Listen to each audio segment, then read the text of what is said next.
Hello, this was the most unexplored area in Leh Ladakh. Well, if you would like to plan a visit here, feel free to contact us. Our website is www.wanderingwisdomladakh.com. We would be happy to take you to this amazing unexplored area in Ladakh. The Jeep Safari to Zanskar Valley, you will need at least 2 days to reach Zanskar Valley, and later to explore. If you have a week, that would be great.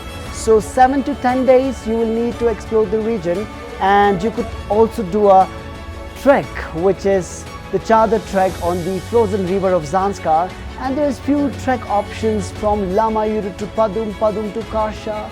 So all these treks are really beautiful ones.